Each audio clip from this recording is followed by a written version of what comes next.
My daughter-in-law looked at me, smiled, and said, "This year, Christmas will be at my mom's house. You should stay home and rest, okay?" I just smiled and answered politely, but something inside me went still. The sentence was short, no raised voices, no criticism, but it was enough to make the whole room, filled with light, feel strange. I set the teapot down, listened to the ticking of the clock on the wall, and wondered to myself, can a holiday really make someone feel this lonely? Before I continue, if you're watching or listening from a small corner of the world and you enjoy heartwarming stories from everyday life, please consider subscribing to the channel. I share these stories because I believe each one can reach someone, sometimes as a gentle reminder, sometimes as a way to soothe a slight hurt. That was how my Christmas began that year, not with the cheerful jingling of a house full of people, but with a quiet phone call and a small decision that formed in my heart. I didn't yell or argue. I simply smiled, wished them well, and booked a ticket.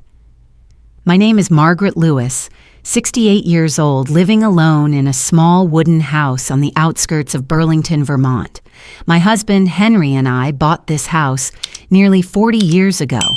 The pine walls are still the same, a little scratched but fragrant, and every winter the place fills with the scent of cinnamon and baked apples.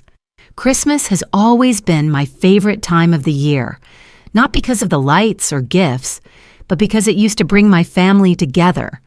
I usually start preparing in early December, hanging the wreath, picking out the red ornaments, and saying the same line every year, "Maybe I won't bake too many pies this time," only to end up baking twice as much. I'd laugh to myself while setting each apple pie on the tray, knowing no one could finish them all. But baking was part of the season's spirit and my way of feeling valuable to someone. Henry has been gone for 9 years. His photo still hangs by the entrance between 2 white candles. On snowy nights, I still talk to that picture, as if he were sitting right there, coffee cup in hand, asking whether I've turned on the heater yet. My son Ryan is the only one still nearby. Well, not a boy anymore, a grown man now working as an engineer in Boston. He lives there with his wife Clara and their 2 lovely kids, Tommy and Ellie. I still remember the first few years after they married. Clara was so thoughtful, calling me Mom and always asking for my recipes. Everything felt so warm back then, but life swept them away. Work, children, appointments, all those things that make people too busy to notice who's waiting on the other end of the phone. Every Christmas, I set up the same tree in the living room, decorating it with old keepsakes. The paper star Ryan made when he was 8, the glass ornament Henry gave me on our first Christmas together. The room sparkled just as beautifully, as always, only quieter. The sound of children's laughter now lived only in memory. I often teased myself, decorating a big tree all by myself must be the most stubborn woman in Vermont. Then I'd laugh, because if I didn't do it, I wouldn't know what was left of Christmas for me. Looking at that room, warm, bright, yet empty, I understood that loneliness doesn't come from being alone, but from realizing everyone else is together somewhere else. One Monday morning, I called Clara. It was a habit I'd kept for years. Around Christmas, I'd ask, "What time should I come over this year? What should I bring? Do you need me to help with anything?" I thought this year would be no different. Clara's voice came through the phone, gentle but distant. Mom, this year we're celebrating at my mom's house in Hartford. You don't have to come all the way. It'll be easier for you to rest at home." I froze for a second, thinking I'd misheard. "At your mom's house?" I repeated, trying to sound normal. "Yes, she just had heart surgery and the doctor said she shouldn't travel far. We'll go over there so it's more convenient. You should take it easy, Mom. You're always so busy during the holidays. Let us handle it this time." There was nothing wrong with how she said it. Polite, even kind, just no place left for me in it. I heard a rustle on the other end, then Ryan's voice cut in, sounding a bit awkward. "Mom, it's just this year. I know you understand. I don't want you to get tired, okay?" I smiled, a smile they couldn't see. "Of course, I understand. I'm glad Clara's mom is recovering well. Do it that way. I'll stay home and rest. Thanks, Mom. I'll call you later. We're just getting the kids ready for school. The call ended. I kept holding the phone, staring out the window. Snow was beginning to fall, tiny flakes clinging to the glass. The streetlights outside reflected on the frosted window pane, flickering like a scattered memory. On the mantel, our old family photo was still there. Henry with his arm around me, Ryan grinning wide, clutching his first self-wrapped Christmas gift. I pulled a chair up to the dining table, where that morning I'd left the pie tin and a few apples ready for baking. Everything was set for another festive season, except no one was coming. The house was too quiet, only the clock ticking and the faint wind whistling outside the porch. I poured myself a cup of tea, the steam fogging the window glass. It's fine, just 1 year, I told myself, the phrase repeating in my head like a sad lullaby. But deep down, I knew it wasn't just 1 year. Once people start changing family traditions, it becomes challenging to bring them back. Being left out of the plans of the ones you love feels like an empty chair at the dinner table. No one means to, but everyone avoids looking that way. I tried to reason with myself. Clara's mother just had surgery. They shouldn't travel far. They're busy. They care. I told myself all that, but I couldn't shake the image of the kids opening gifts by a tree in another house. That night, I turned on the Christmas lights earlier than usual. The warm, yellow glow spread across the living room, glinting off the ornaments Henry had once chosen. Everything still looked beautiful, tidy, but the light wasn't warm enough. It only made the space between things more visible. I sat down and touched the glass snow globe, which held an old picture of me, Henry, and little Ryan. The snow inside swirled, falling slowly, softly. Inside, everyone was smiling. I whispered, almost to myself, "Henry, you'd probably laugh if you saw me sitting here, sad over one Christmas." Then I chuckled, a slight lost sound in a house filled with the scent of cinnamon. And then quieter still, I said, "It's fine, just 1 year." But in my heart, I knew. Some winters teach you how to warm your heart all over again. The next morning, I woke earlier than usual. A pale, cold light seeped through the window, washing the room in the gray hue of snow. I made myself a cup of black coffee, then slowly climbed up to the attic to look for the old decoration boxes. When I opened the attic door, the scent of old wood and tinsel greeted me, carrying memories with it. I saw a brown suitcase with worn edges, the one Henry had used for our first trip to Europe 30 years ago. I brushed the dust off gently. The stitching had frayed, and the zipper was a bit rusty. Beneath a pile of old coats inside lay a dark brown leather notebook. I recognized it instantly. Henry's journal. I sat down on the wooden floor and opened it. His slanted handwriting was still clear. Life never waits for us to be ready. Just go, and you'll see that you're truly living. I read the line again and again, as if he were speaking right beside me. Henry had always loved to travel, to see the world with open eyes. I, on the other hand, was the cautious one, constantly worrying, afraid of inconvenience, afraid of leaving home. He used to laugh and say, "You just nod and I'll handle the rest." And after he was gone, I never nodded to anything again. I closed the journal and sat in silence for a long while. The attic was still cold, but something warm began to spread inside me. A faint, steady warmth. Maybe it was time to nod for myself. That afternoon, sitting at the kitchen table, I opened my laptop. My fingers trembled slightly on the keyboard. I typed into the search bar, "Christmas trips for solo travelers." Images flooded the screen. Christmas markets in Copenhagen, glittering lights in Oslo, snowy cottages in Lapland. In the middle of the list was a small ad. Nordic Christmas Tour, Norway, Finland, Sweden, departs in 3 days. I clicked it open. The pictures made my heart loosen a little. Glowing streets, smiling faces, young and old, steaming mugs of cocoa beside frosted windows. Everything in those photos seemed to whisper, "Christmas can still be beautiful if you dare to step outside." I glanced at the clock, 6 p.m. If I booked now, the flight would leave on Friday. Then fear crept in. I had never traveled alone before. What if something happened? What if Ryan found out? What if they thought I was being dramatic? Then Henry's words returned to me. Just go, and you'll see that you're truly living. I chuckled softly. Henry, you always knew how to push me, didn't you? I retrieved my credit card and returned to the screen. The cursor blinked over the Book Now button. I took a deep breath. My heart was racing, not from fear, but from excitement. It had been a long time since I'd felt that way. Click. The sound was faint, but it echoed in my chest like a departure bell. I leaned back in my chair, exhaling deeply. The first feeling that came over me was one of lightness, as if I'd just set down an invisible weight, the burden of waiting for someone else's permission to be happy. I printed the ticket, folded it carefully, and placed it beside Henry's journal.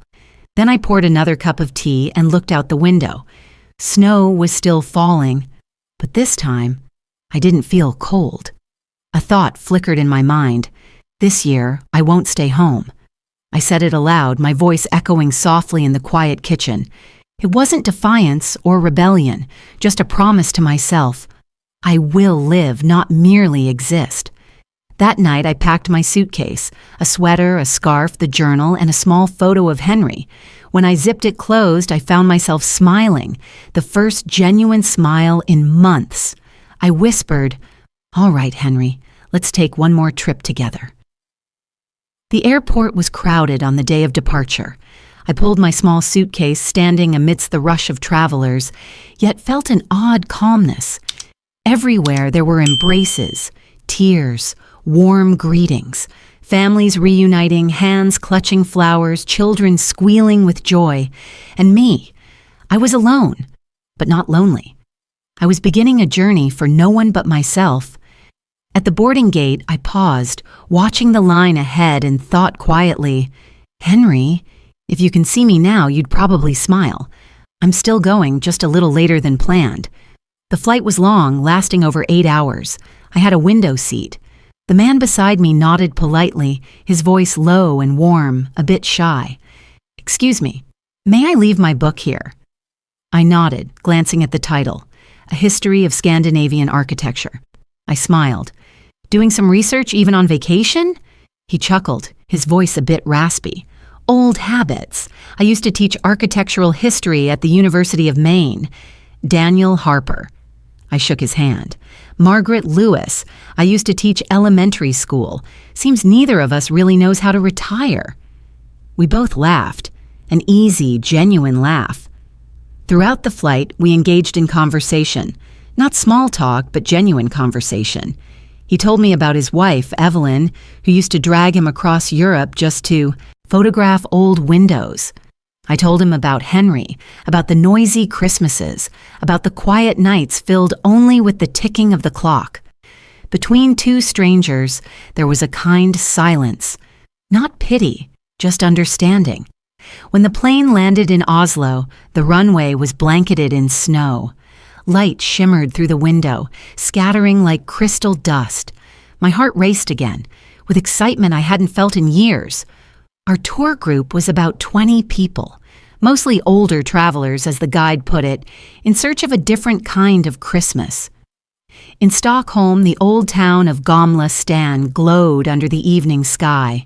Soft Christmas music floated from tiny cafes. I caught the scent of roasted chestnuts and cinnamon.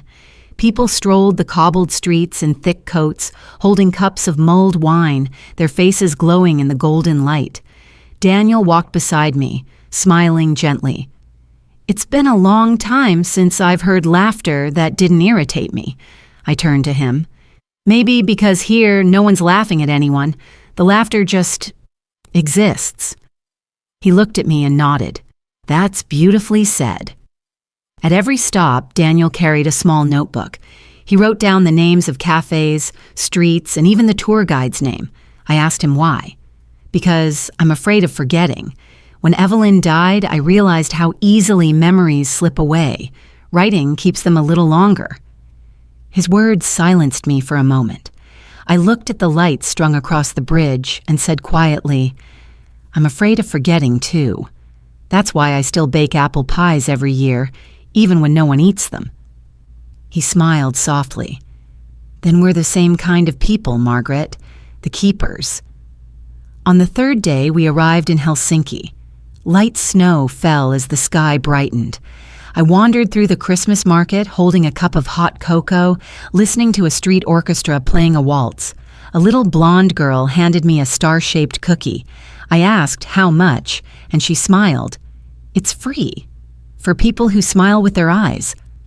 I touched my cheek. Yes, I really was smiling. A genuine, unguarded smile. That evening, our group had dinner in a wooden restaurant by the lake. Candlelight glowed on everyone's faces, making the room feel tender and alive. Daniel raised his glass of wine and said softly, "To those who go, even when no one tells them to." I clinked my glass against his and smiled, and to those who find themselves again, in the middle of winter.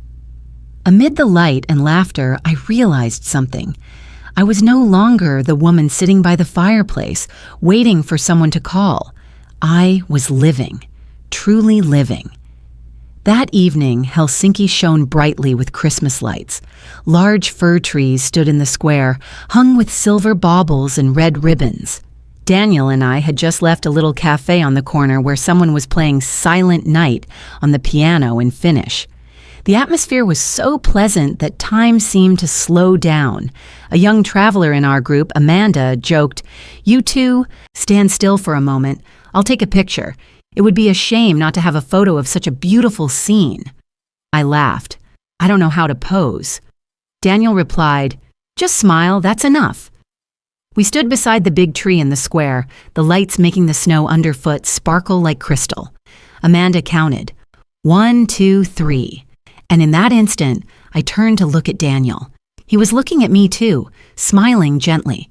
The photo captured that very moment. Two older people, truly smiling in the middle of winter. Late that night, back at the hotel, I opened my phone. The photo looked startlingly clear. I hesitated for a few seconds, then hit post on Facebook with a short line. "When life tells you to stay home, go find your own joy." I didn't think much of it. Just a sweet photo, a keepsake of the trip. I turned off the phone and went to bed early. The next morning, I was startled when I turned on my phone. Over 100 notifications, messages and comments. Old friends, neighbors, former students. Everyone left notes. "Margaret, you look years younger." "I can't believe you're in Northern Europe. Amazing." "You smile just like when we used to teach together." I laughed, amused by the sudden attention. But among the cheerful comments was a private message. From Ryan. "Mom, where are you? Who's that in the picture? Clara and I just saw it. Are you okay?" Then another message, shorter, more urgent. "Don't tell me you went alone. Why didn't you tell us?" I looked at those lines. My heart warmed and ached at the same time. Clara also messaged, but in a different tone. "Mom, I didn't know you were traveling. The photo is lovely. I'm glad you're happy. Are you being looked after by someone there?" I didn't answer right away. I just looked out the hotel window where snow fell steadily. Across the street, people had set up stalls selling gingerbread and scented candles. The whole city buzzed, and I, for the first time in years, no longer felt left behind. That morning, Daniel knocked on my door holding 2 cups of hot coffee. "Looks like you've become famous," he laughed. "Everyone's talking about yesterday's photo." I smiled. I never expected one photo to cause such a fuss. Maybe because they saw something rare, real joy. We sat together on the balcony, watching people pass in the snow. I said quietly, as if speaking to myself, "Maybe sometimes you have to go far away for others to realize you're still here." All that day, my phone wouldn't stop buzzing. Old friends sent compliments.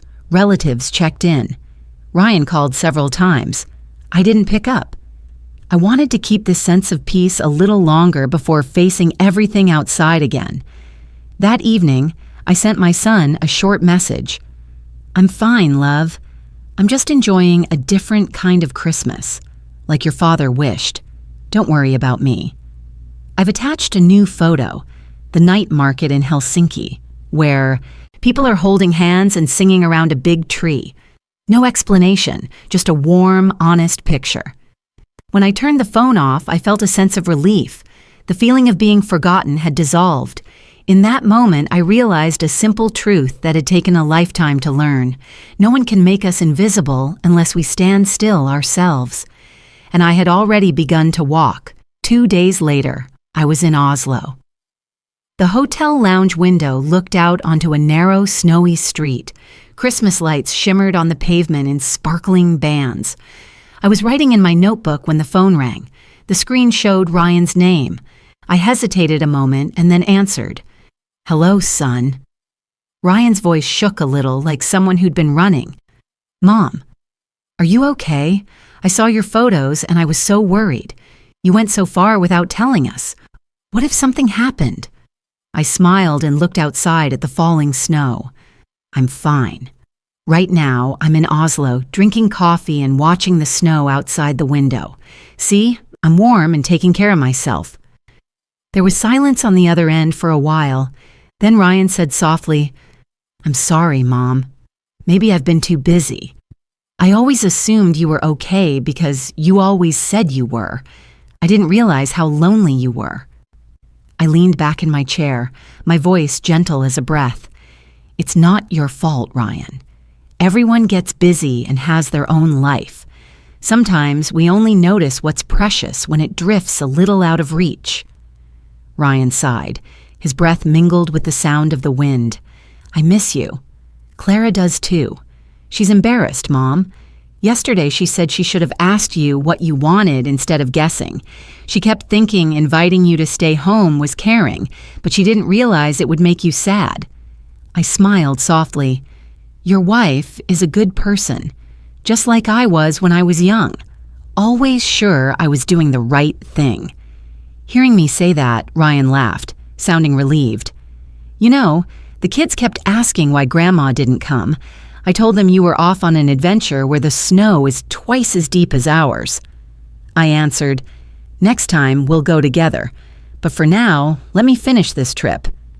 We chatted about small things, pie, the snow, and Daniel planning to take the group to an old church. When the call ended, it felt like a thin layer of ice inside me had melted. When I returned to the U.S., it was late January. Vermont was still pure white. I opened my front door and a cold breeze swept in, but strangely, I didn't feel empty. There was a card on the kitchen table, Ryan's handwriting. "We miss you. When you're back, come over for dinner." That Saturday, they came. The children ran in and hugged me. The smells of cookies and cinnamon filled the kitchen as if nothing had changed. Ryan set a basket of flowers on the table. Clara stood hesitantly in the doorway. I stepped forward and smiled. "Come in, Clara. It's been a long time since our house felt this full." Her eyes were a bit red. "I'm sorry, Mom. I was wrong last year. I just thought you'd be happy to rest, and I didn't realize some people are only happy when they're doing things for others." I placed my hand on her shoulder, speaking softly. "No one's to blame.